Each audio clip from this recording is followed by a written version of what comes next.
Panigurado ho, tanggal ang yabang nitong si Auntie Claire pagka napanood niya itong video na to ni Congressman Egay Erice. Pero bago yan, isang like at isang subscribe. Masaya na ho tayo dyan at sa mga gusto sumali sa ating community.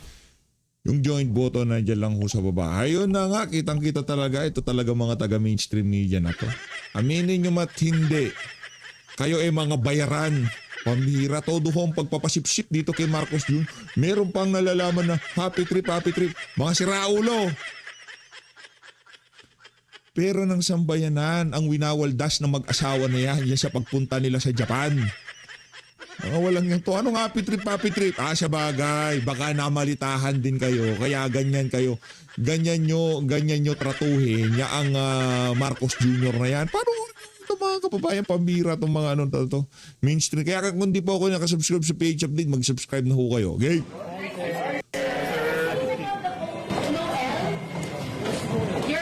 Narinig nyo yun? Narinig nyo yun? Happy trip? Siraulo ka? Happy trip? Your sister said that you wanted a no election scenario. I wanted a no election allegedly, sir. Nako, na-booking ka. Yun. Booking kayo. Diba? Bistado kasi kayo. Kaya ganyan ang reaksyon nyo. Pero kung hindi na booking, nako, yari tayo, di ba? Buti na lang talaga nagsalita etong si Lito Banayo kaugnay dito sa kabalbalan na to ng administrasyon itong si Bangag, di ba? Oh, happy trip si Raulo yung reporter na yon. Happy trip si Raulo ka ba, ha? Habang nagugutom ang sambayan ng Pilipino, paalis siya, maglalakwat siya na naman yung mag-asawa, sasabihin mo, happy trip. Pero issue talaga itong mga mainstream media na to. Umalis si Lisa eh. Dapat tinanong nyo si Lisa. Takbo si Lisa, ayun si Coca, kahit si Coca ko, ayan o. Yan si Coca, dapat tinanong nyo si Coca, ganda ng tawa niya, ayan o. Iniwan niya asawa niya, balahura talaga yung alin na yun. Oh, tanongin mo asawa mo baka siya alam niya. No election scenario. I wanted a no election allegedly, sir. Yan ang sinasabi ko. Pag nabibisto, nakukorner ang mga ganyan ho ginagawa nila. Di ba? Hair follicle, tahimik. Kung magnanakaw ba siya, tahimik. Noel, tahimik. Oh, silence means. Oh, sa mga addict pare, pwede ho natin apply yan. Silence means. Oh, panoorin ho natin itong si Congressman Egay Erice.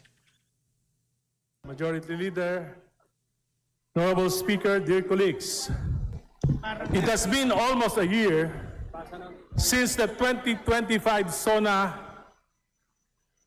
Isang taon na ang lumipas, halos.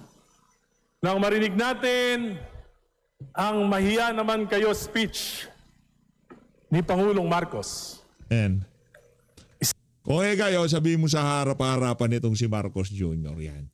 Sabihin mo sa kanya yung mga mga litanya mo na yan para talaga solido-solido sa pagmumukha nitong Pangulong. Isang talumpating lumika at nagmulat sa mga mamamayan sa pinakamalaking nakawan sa kasaysayan ng ating bayan. Mga multo at maanumalyang proyekto na pinondohan ng 19th Congress sa loob ng 3 taon. Pagsasabwatan ng pinakamatataas na pinuno ng pamahalaan sa Kamara, sa Senado, sa DPWH, sa DBM, at kung sino-sino pa na nagtatago sa anino ng mga makapangyarihan. Matindi ang naging babala ng Pangulo. Matapang ang kanyang salita noon. Ngunit ngayon, ang tanong ng bayan, Mr. President, ano na?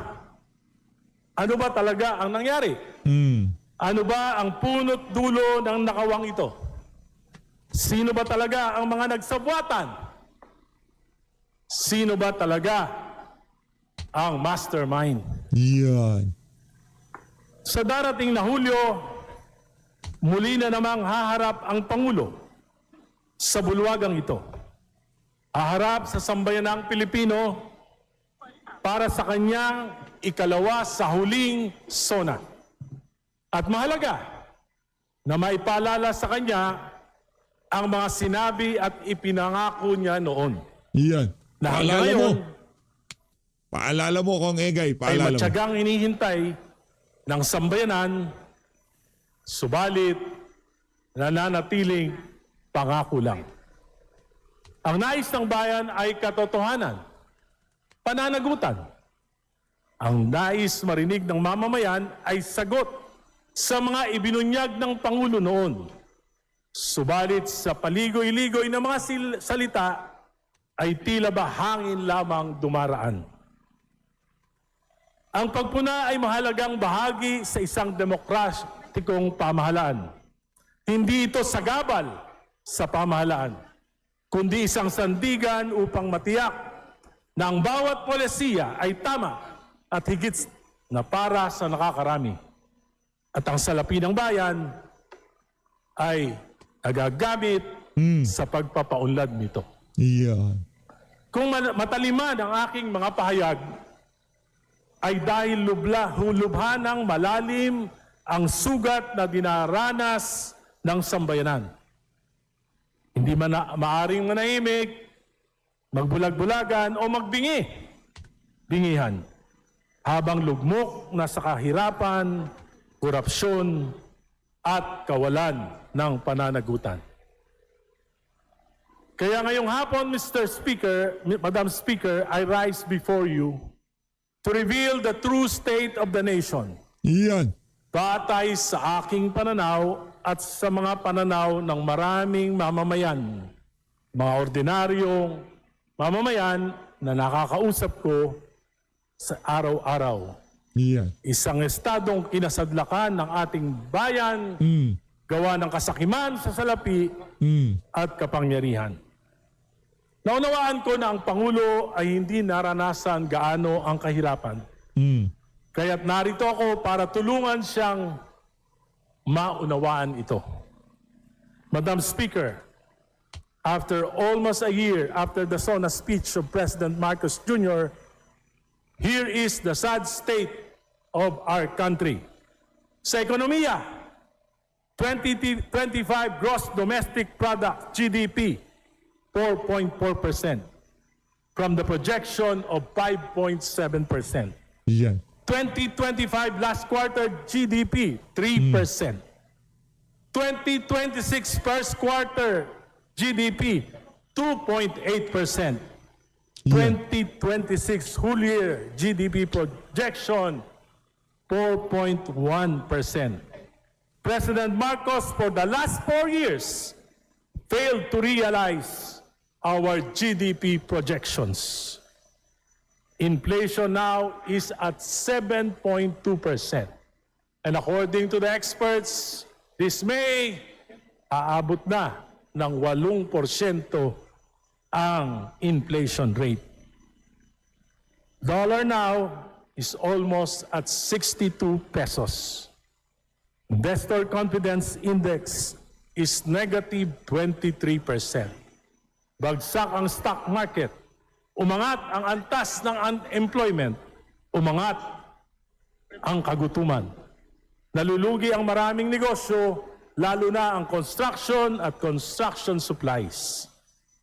Higit 18 trillion ang utang at tinatayang aabutin na ito ng 22 trilyon bago matapos ang termino ng Pangulo.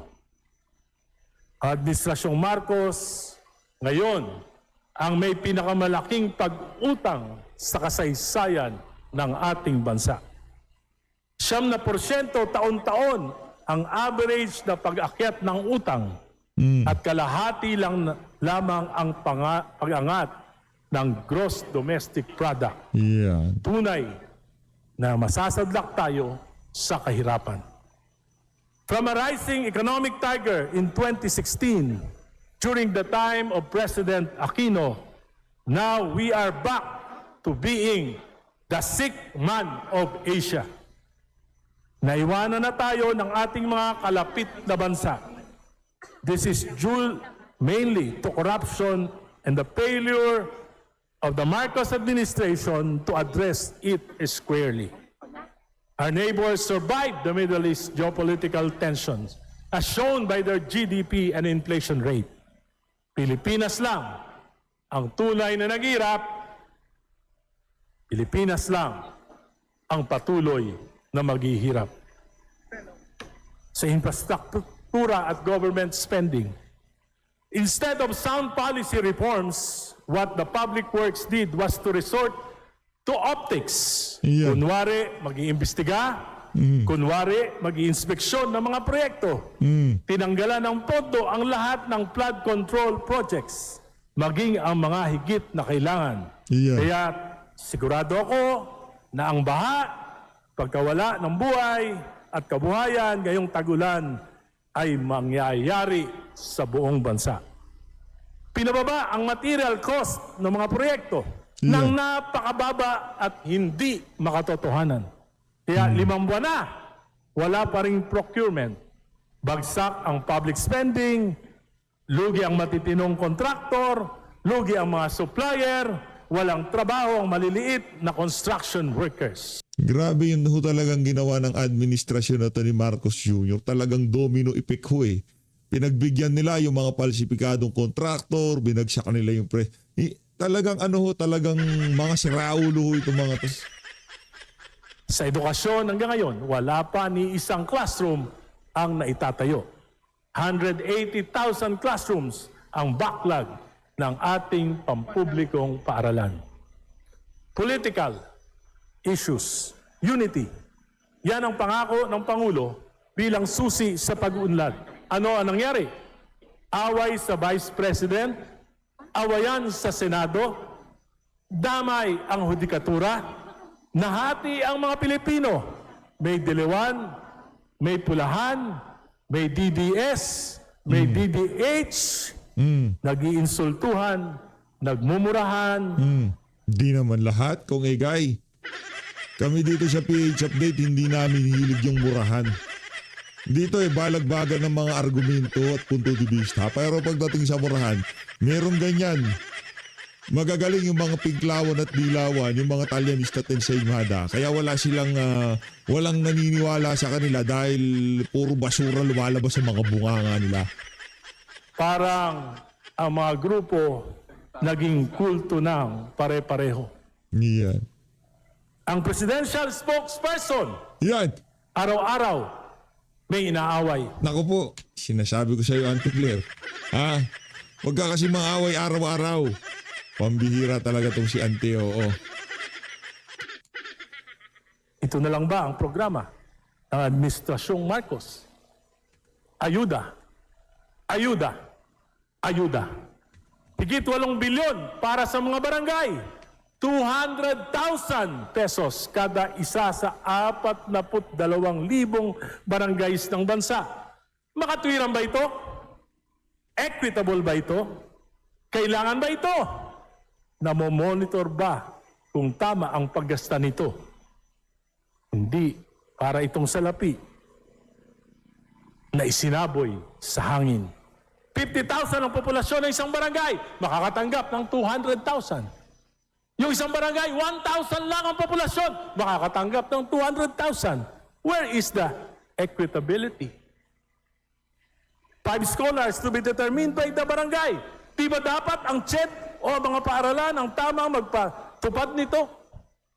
Ang mangyayari niyan, asaha, awayan at tampuhan. Reklamo, kamag-anak lang ni Kapitan ang nabigyan. Yung.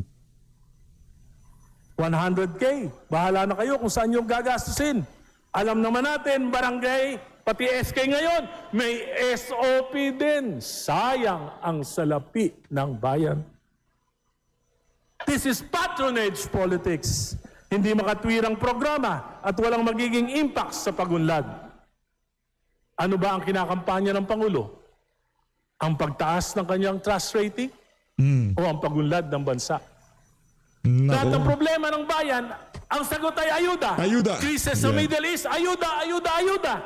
Ang mga Pilipino para ng siwan tamad sa halip na mangarap at magsikap, naghihintay ng AIX tupad.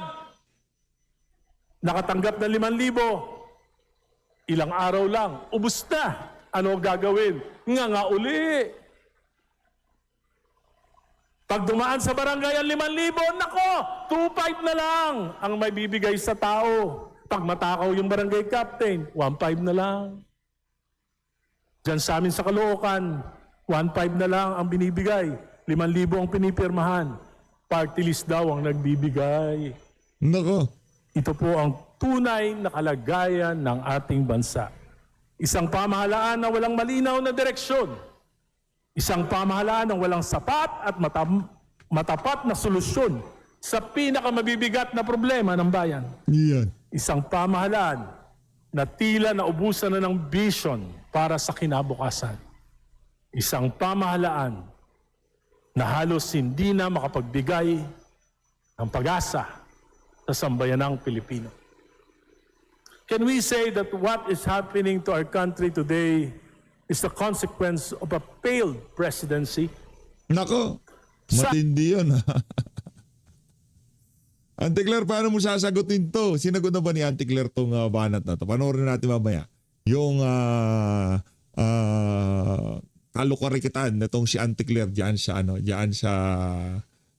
Malacanang. Sa aking mahabang karanasan sa pamahalaan at maging sa pribadong sektor, may isang prinsipyong hindi matatawaran. The buck stops with the leader. Hindi natin mahanap ang kalinawan at solusyon kung patuloy tayong magbubulag-bulagan sa tunay na nangyari sa halos 4 na taon ng Administrasyong Marcos. Hindi natin mariresolba ang krisis na ito kung patuloy nating itatanggi kung paano ninakaw, nilustay at pinagsamantalaan ang higit sa trilyong piso ng pondo ng bayan ng mga nasa pinakamatataas na antas ng kapangyarihan. Kaya hanggang ngayon, kababago-bago ang naratibo.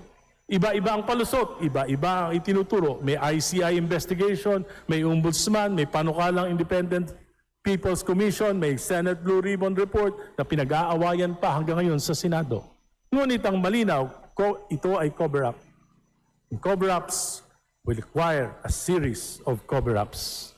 At habang nalulunod tayo sa palusot, kasinungalingan at pagtatakip, lalong mababaon sa kumunoy ng kahirapan ng ating bayan. At sa huli, ang tunay na biktima ay hindi ang mga pangyarihan. Ang tunay na biktima ay ang mamamayang Pilipino na ang tanging pagkakamaliwa ay nagtiwala at bumoto sa atin. Bumoto sa isang adik, yun ang pinakamalaking pagkakamali. Tayo nakita natin dito, merong mga lutang na leader. Merong mga mahihinang klaseng leader kagaya ni Panot saka nitong si Marrojas, di ba? Merong mahihinang klase. Merong mga palsipikado, yung tipong Leni Robredo level, Pamakino level, Kiko Pangilinan level. Kapangyarihan lang gusto niyan at saka impluwensya. Yun lang gusto nila. Pero meron nung ibang level pala, adik. Pag nakapaghalal ka ng adik na government official, talaga ho palang magkakahindot-hindot. Walang kwenta yung mga naunang nabanggit natin, yung mga mahihinang klase, di ba? Yang si Marrojas, yung mga walang kwenta, di ba? Iba yun eh. Yun, pagka naupo yan, nakangangalang yun, nakangangalang. Walang nangyayari sa Pilipinas, pero hindi ganito katindi. Yung puro kaadikan na lang ginagawa sa bansa natin, di ba? Yun ho yun. Di ba mas mahina pa pala na kapag halal tayo ng kahit pa paano medyo noy-noying lang. Pag ganyan-ganyan lang sa EDSA, huwag lang adik. Ang hirap ang klase ho pala pagka adik ibang level ho. Heavy ho talaga. Madam Speaker, mahal natin ang ating bayan. I rise today not merely to blame, but to warn. Not merely to criticize, but to confront the truth. Sapagkat hindi na tayo maaring magpatuloy sa kasinungalingan. Hindi na tayo maaring magpanggap na normal ang lahat habang nasusunog ang bahay ng ating bayan. Our problem is not merely economic. Our problem stems from the kind of politics that we have allowed to dominate our country. Politics of patronage, politics of dynasties, politics of corruption, politics of convenience, and politics without accountability. I decided to deliver this press-sona speech to help President Marcos and this government face the issues squarely. Kailangan natin maging tapat sa bayan. Hindi mangyayari ang nakawan sa ganitong kalaking kung walang pagpayag, pagkukonsinti o pakinabang ang mga nasa pinakamatataas na pwesto ng kapangyarihan. In my petition before the Supreme Court regarding the constitutionality of unprogrammed appropriations, lumabas ang mga saro para sa flood control projects, bilyon-bilyon, under the UA na may pagpayag ang Pangulo. Ang ating Pangulo ang may pangunahing may pananagutan sa problemang ito. Alam ko, maging ang ating Vice President may ambag sa kaguluhan na nangyayari sa ating bayan. Marami sa Senado ang nakipagsabuatan, nanahimik habang nangyayari ito. Kaya ngayon, yan yung punot dulo ng Ang tanging kasalanan ni VP Sara dyan, nagpabudol siya, nagpagamit siya kay Amy Marcos. Maliban doon, wala na siyang kasalanan. nag-aawayan nila dyan. Alam ko rin po, dito sa Kamara, yung pinakamatataas na pinuno ng 19th Congress. Sa katunayan, ang committee chairman, si Saldico, tumakas na. Nagpapasarap na sa Paris habang lahat tayo'y naghihirap dito. Sa halip na magmaang-maangan, harapin natin ang katotohanan. Kaya ngayong hapon, sana makarating sa ating Pangulo. Pakinggan mo naman yung mga abang tinig. Sa SONA, sa July 27, ang nais marinig ng sambayanan ay hindi palusot, hindi pagtuturo kung kani-kanino, hindi scripted optics, hindi bagong palabas. Ang nais marinig ng sambayanan ay ang katotohanan. Ang nais marinig ng sambayanan ay ang paghingi natin ng paumanhin. Ang nais marinig ng sambayanan ay malinaw na plano kung paano wawakasan ang krisis na ito at kung paano ang ating mga pananagutan. Sa ating Pangulo, hindi siguro masamang sabihin ng diretso, you can no longer accomplish grand legacy projects in the remaining 24 months of your administration.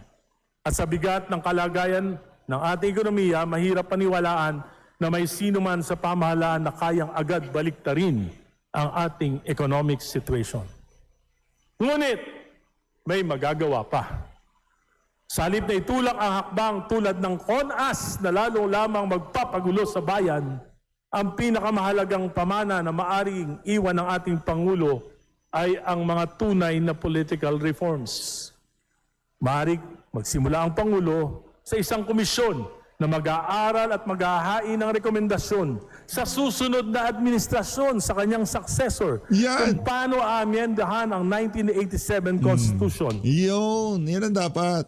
Magrekomenda ka kay VP Sara. Kung anong gagawin sa 1987 Constitution. Sa isang tunay, malinis at malayang Constitutional Convention na maaring maipamana niya para sa kinabukasan ng ating bansa. Maaring bumuo rin ang Pangulo ng isang independent commission para turuwiran ng wakasan ang problema natin dito sa infrastructure at budget anomalies. Hindi para magtakip, kundi di bali nang wag na magparusa, matukoy na lang yung katotohanan para matiyak na hindi na ito mauulit sa kinabukasan. Maaring bigyan ng Pangulo ng maayos na pamahalaan after his term. Kung mabibigyan niya tayo ng mabuting mga leader sa susunod. Sa pamagitan ng pagsulong ng mga reformang elektoral. Kabilang po dito, kung pakumbabakong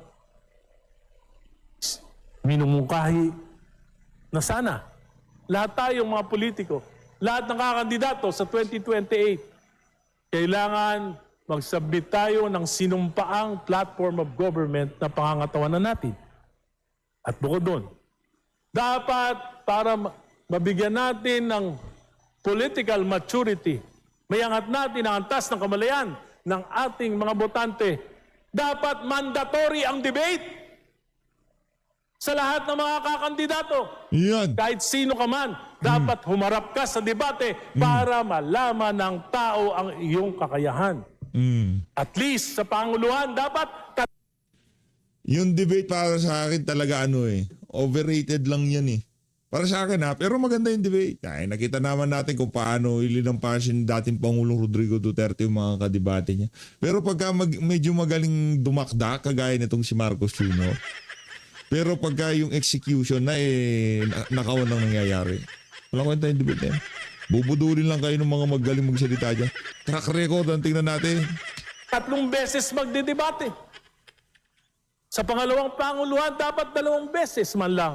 Dapat pati senador, dapat pati kongresista, dapat pati mga governor, dapat pati mayor humaharap sa debate upang maiangat natin ang kamalayan ng ating mga botante.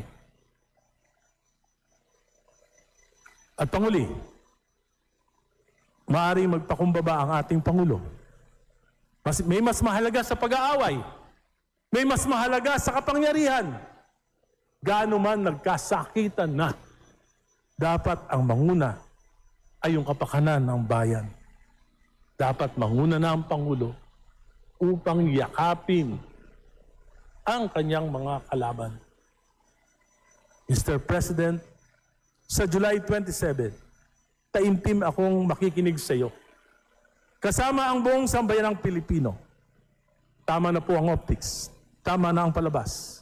Tama na ang denial. Tama na ang cover-up. Be honest, Mr. President. Be sincere. Confront the truth. Lahat pwedeng pagsisihan. Lahat pwedeng magkapatawaran. Ang mahalaga, ang katotohanan. At sa huling 24 na buwan ng iyong pamumuno, Mr. President, mag-iwan ka ng kahit isang bagay na maaasahan ng sambayanang Pilipino. Hindi na legacy project ang hinahanap ng bayan. Katotohanan, pananagutan, reforma, at pag-asa. Salamat po. Majority Leader. Tanungan tayo. Madam Speaker, I move to recognize the gentleman from the 4th District of Quezon City, the Honorable Representative Jesus Bong C. Suntay, for his interpellation. The Honorable Bong Suntay is recognized for his interpellation. Thank you very much, Madam Speaker. If our good colleague would allow me to ask a few questions. It's my honor, Madam Speaker. Madam Speaker, nabanggit ho ng ating tagapagsalita sa kanyang privilege speech na nagmula doon sa kataga ng ating Pangulong, mahiya naman kayo. Mahiya naman kayo dahil doon mga nangyaring anomalya na tinamaan ng Kamara, Senado, DPWH, DBM. Nabanggit nyo na ito'y pangako lamang. Bakit nyo ho nasabing pangako lamang ito? Sapagkat hindi po nagkaroon ng makatotohanang investigasyon at paghahanap ng tunay na mga nangyari dito sa pinakamalaking nakawan sa kasaysayan ng budget at infrastructure sa ating bansa. Pero hindi ho ba, meron na, dahil sa speech na ito, meron na 15, alam ko, nauna yung 15 na mga contractors na naibanggit, meron rin mga pinangalanan ng mga tao na involved. Hindi ho ba nasimula ng investigasyon tungkol dito? Sa akin pong palagay ay hindi po naging ganap yung investigation at laging nahihinto yung mga investigasyon. Ang nakukulong lang po yung mga walang kapangyarihan, mga ordinaryong empleyado ng Department of Public Works. Hindi naman po pagkakaroon ng pondo ang Department of Public Works para sa flood control at mga maanumalyang proyekto kung hindi ito napondohan dito sa Kongreso. Maliwanag naman po dun sa National Expenditures Program ng ating na isinumite ng Executive Department, ng DBM. Wala naman po yung mga proyekto na ito. Ito po ay isiningit insertions, diversions at amendments. Ang masama po, napunta ito sa mga closed projects at mga anomalies projects. Kaya po, kawawa yung mga maliliit, kumbaga ito po yung mga dilis. Kung nakatikim man ito ng konting biyaya, konti lang. Yun naman po mga kontratista, ito po ay karamihan sa kanila, sa mga nakakausap ko, kung hindi naman ganito ang sistema, paano kami maghahanap buhay? Hindi kami makakakuha ng kontrata. Pero yung mga pangunahing may akda, kung sino yung naglipat-lipat, nagmaniobra, Wala na. hanggang ngayon po, nagtuturoan pa sila. Yung iba po, nagpapalamig sa Paris. So, kaya niyo po nabanggit na parang hindi makatotohanan ang nagawang investigasyon ay dahil wala pang talagang nakakasuhan o nakukulong? Tama ho ba ito? O yung dapat na totoong managot ay hindi pa napapanagot? Hindi lang po yung pagpapanagot sa mga nagkasala. Unang-una po, kaya bumuo ng Independent Commission for Infrastructure ay upang malaman natin kung paano po yung naging modus operandi upang sa ganon ay maiwasan na ito. At nakita naman natin na kung ano nangyari sa ICI, hindi na ponduhan, hindi na suportahan, kaya nabuwag dala ng kusa. Ewan ko kung may nakabasa na sa atin sa report nito. Wala pa po. At alam ko po, iisa lang na lang yung, na commissioner yung gumawa ng report na ito at yung dalawa po ay nagbitiw na lamang. Pangalawa, nagkaroon po ng priority legislation ang ating Pangulo. Ito po yung Independent People's Commission na in-overtime natin dito sa Kamara, inaprubahan natin sa komite. Pero nagtataka po ako sa Committee on Rules at Committee on Appropriations, bakit hindi po ito napondohan? Bakit hindi pa inasasalang dito para sa ikalawang pagbasa? Kinalimutan na ba ito? Ano ba, mayroon ba tayong kinakatakutan na ayaw natin ng isang makapangyarihan na mag-iimbestiga dito sa nangyari na ito, na pinakamalaking nakawan? Lilimutin na lang ba natin yung trilyong piso? Charge to experience na lang ba yan ng mamamayang Pilipino? Ngunit di ba itong ICI report ay nasabit na sa Office of the Ombudsman? Sa tingin nyo ba walang mangyayari dito sa ICI report na ito? Mahalaga po na maging transparent yung naging resulta. Pero hindi po nailabas officially ang report ng ICI. Kaya hindi natin malaman kung ano talaga yun. Hindi ko alam kung bakit. Meron bang itinatago? Now, in your opinion, dito sa ating Kamara, should we initiate an inquiry over kung ano yung nangyari dito sa ICI report para malaman natin kung may patutunguhan ito o meron mangyayari? Sa palagay ko po, hindi ito magaganap. Sapagkat ang administrasyon ang supermajority dito at nakita naman natin na yung Infracom na sinimula nun at nung lumalabas na yung mga witness ay hindi na po ay pagpatuloy. At sinuspindi na po ang Infracom.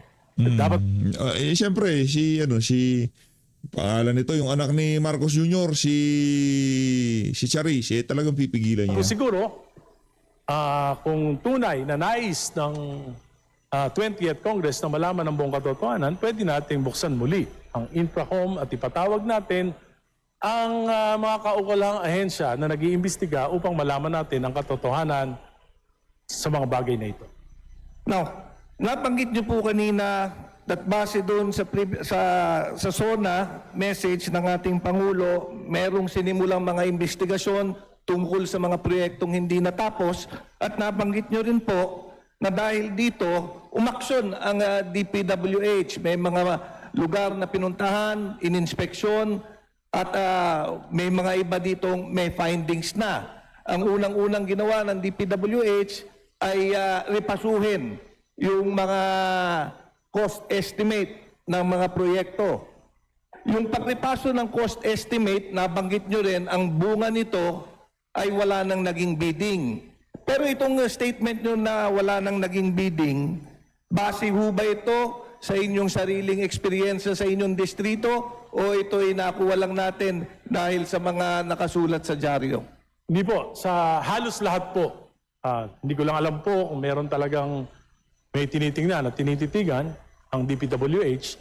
Pero generally po, ang aking pagkakaalam ay talaga naman pong nabalam ng napakatagal ang bidding. Actually po, bibigyan ko ng isang halimbawa. For example, ang material cost ng asfalto ay 14,000 pesos.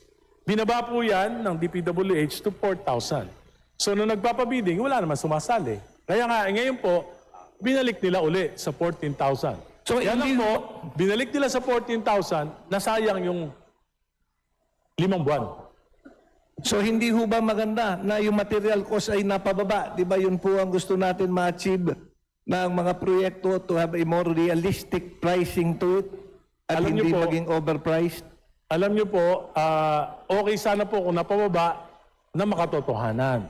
Kaya lang po, for example, yung 4,000 na asfalto, ang presyo, pag kumuha ka na asfalto sa isang asphalt company, mga 8,000.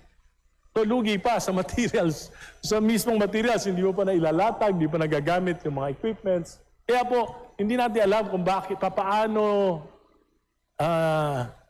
ito po ay parang nagkaroon po kasi ng pahayag ng ating Pangulo na dapat pababain ng 50% yung materials cost ng mga proyekto. Binaba ng 50%. Pero bandang uli, nakita naman natin na hindi makatotohanan ito.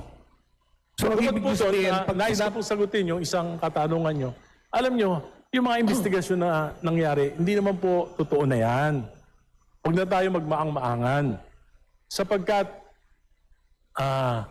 papaano mo iimbestigahan yung sarili mo? Huwag na natin itanggi na yung nangyaring trilyong nakawan na ito sa Kabanang Bayan ay hindi pwedeng magawa ng iilan lamang.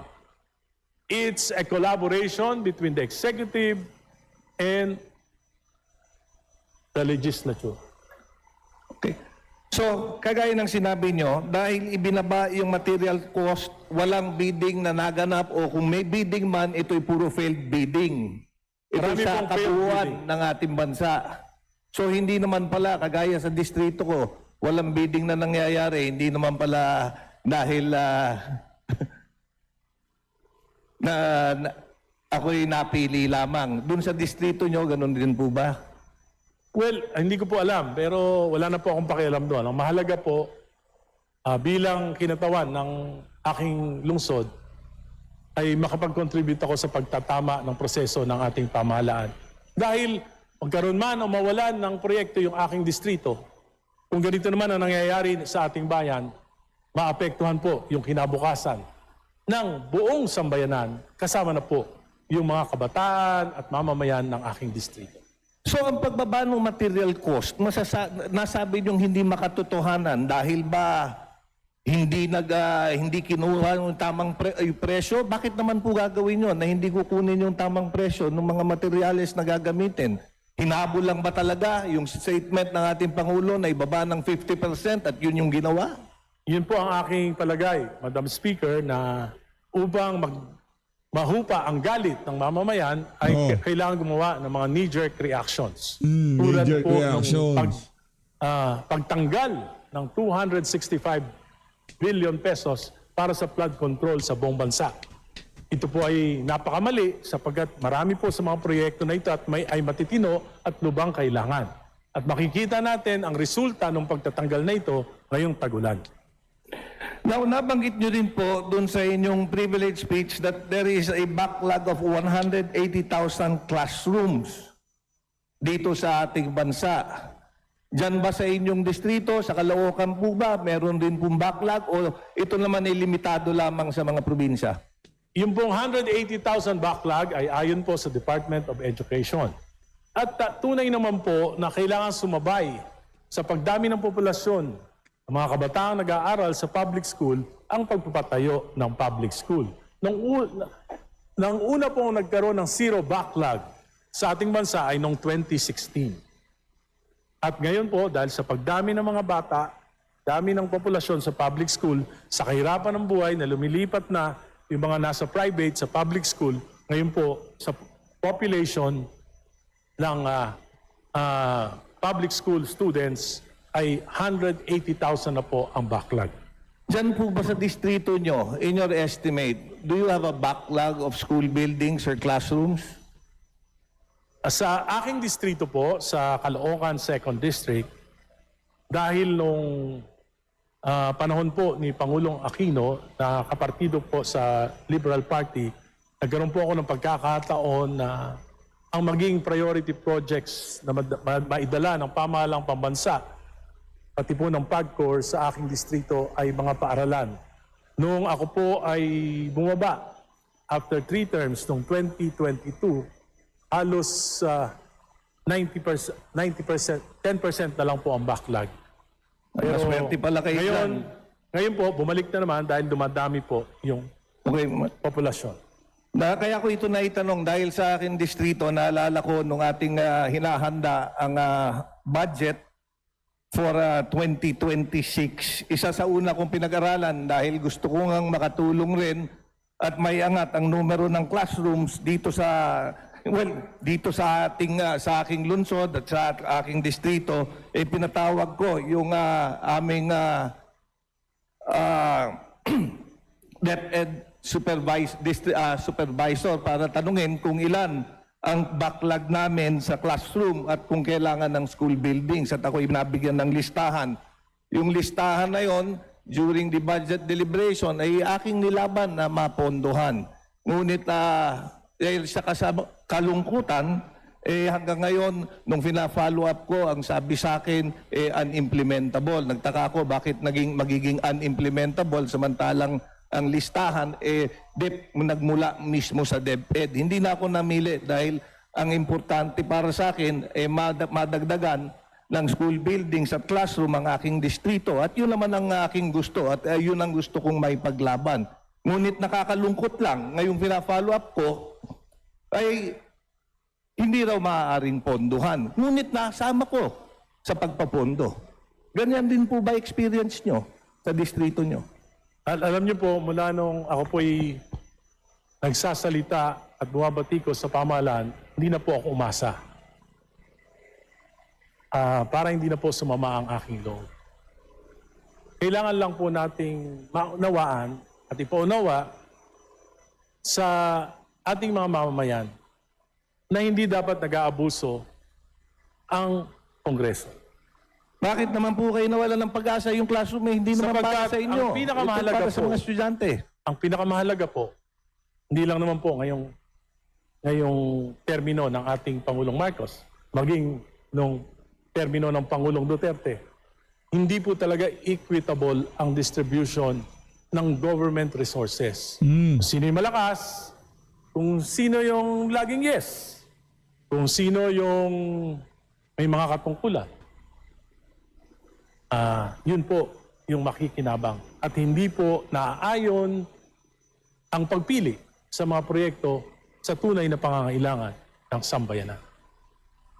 Well, pero ako may umaasa pa rin dahil naalala nyo, nung budget deliberation, meron naman tayong mga naipaglaban ng mga proyekto na para sa distrito. Naisama rin yan sa GAA. Pag naisama sa GAA, ibig sabihin, napondohan at mapopondohan. So, base po sa iyong mga statement, parang nawalan na kayo ng pag-asa. Sa tingin nyo ba, hindi na magiging totoo? Saan po mapupunta? Hindi po. Yung pondong nailagay sa iyong distrito. Yung pong may line item, obligado po ang gobyerno na ito ay patupad. Kung hindi po, lalabag sila at pwedeng dumulog sa hukuman. Pero ang nangyari po sa Department of Education, naging lump sum po yung appropriations for school buildings. So ito po ay nasa discretion ng DepEd kung saan po nila ilalagay. Kaya wala lang tayong magagawa kundi umasa tayo na magiging patas si Secretary Sani Angara. Now, paano naman po yung mga proyekto, mga tulong sa inyong mga kadistrito? Paano yung mga nagkakasakit? Meron pa ba ho kayong nai-refer at natutulungan naman sa mga ospital? Ay, hindi. Yung, ano na po yun, Madam Speaker, para sariling gastos na po yun. Konting tulong, konti-konti. Pero yung inaasahan natin na, di ba po, nakita naman natin na sa special provisions ng ating GAA, bawal na mag-endorse yung mga congressman. So, hindi na pwedeng mag-endorse, pwede siguro makiusap sa mga departamento.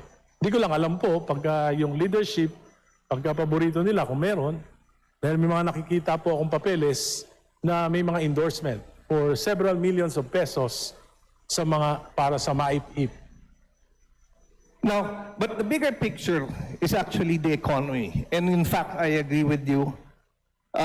The inflation is currently at 7.2 and projection is that it will go up as high as 7.8 or 8%. GDP for April was 2.8 and then May, bababa pa rin ito.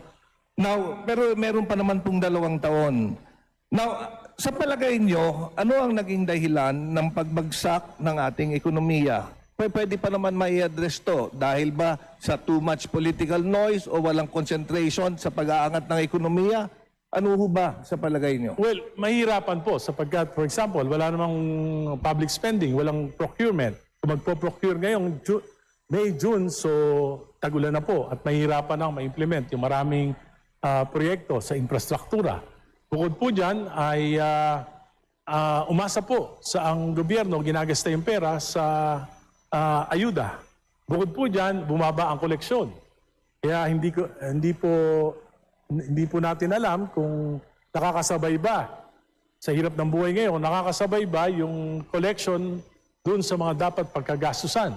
At may mga sapantahan nga kaya hindi tinutuloy yung mga programa at proyekto sapagkat wala namang sapat na salapi ang pamahalaan para sa pagbabayad ng mga proyektong ito.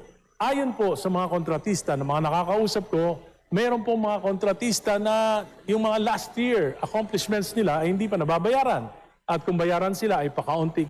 Ang bottom line ho dito, sa sobrang pagka-addict ng ating presidente sa pagsinghot o pagkain na masasarap sa Malacanang, nakakalimutan niya na ho ang trabaho, di kalidad na serbisyo, puro ayuda siguro dahil may bangag nga, sabi ni Amy. Sa pag-support sa VH Update, mag-ingat ko kayo lahat. Mahal natin, Maraming salamat mga kababayan. Solid.